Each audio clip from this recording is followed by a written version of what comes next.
بسم الله الرحمن الرحیم. زه ډاکټر ذوالفقار حسین د ډاکټر اسماعیل خیل ویسي ون چیرمین یم. تاسو ته مخاطب یم. یو خو پیله د دوی ډېره شکریا ادا کوم چې دوی موږ ته د خبرو موقع راکړه. زه په یو کونسل باندې به خبرې وکړم. موږ یو کونسل دا چې ډاکټر اسماعیل خیل کې موږ درې ویلیج کونسل دي، په هغې کې زه د ویسي ون چیرمین یم.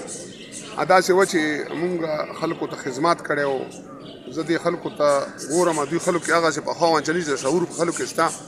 هغه شعور د وجې نه هغوی وکتل چې څوک کار کوونکي خلک دي، نو زه یې په ډېر غټ مارجن سره ما ته وټونه راکړو. زه د ویسي چیرمین جوړ کړم. وجه دا وه چې ما مخکې مې خدمات کړی اوس بیا هم خدمات کوم. دا اوس نن موږ په پي سي کې ناست یو پېښور کې.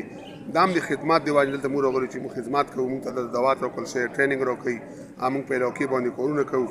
چونکې تر اوسه پورې لا فنډونه هم نه دي شروع، خو موږ بیا د یو بل ځای نه پیسې را پیدا کړې او ډېر کار مې په دې علاقې باندې وکړو. زه بیا هم کوشش کوم چې لکه ډېر تیزۍ سره مخکې مې چې 100% کول، په 200-300% کار خلکو ته کوم، ځکه چې اوس موږ ته یو خدای میلاو شوه. بهرحال زه لکه اوس په کوم چې موږ جینکو کالج ده، په هغې باندې ما 2-3 کمرې پکې اچوم. په فرنګي تړاو کې مې ډېر کار وکړ، رحمت آباد کې په د هغه چې کوم د موږ مرور کلي کې شاید اوس تپوس نه یې کړی، موږ هغې کې هم ډېر کار وکړو. تقریبا په لکونو روپۍ او کورونو ته به سار راسي زما لګولي، به هغې لا موږ ته خپل فنډ نه دی میلاو. بیا هم لګیا یو په دې باندې، چونکې نن سبا خلک داسې چې خدمات وکړي نو هغې تا ته سلا میلاویږي، او موږ ځان وقف کړی دی خلکو دپاره. لکه مطلب چې موږ د خلکو خدمات کوو. هر چا ته وایم چې څه کار خدمات دي چې کم کار نه کېږي موږ ته وایه به ته کوو، چې کم کېږي خو هسې هم خلک کوي.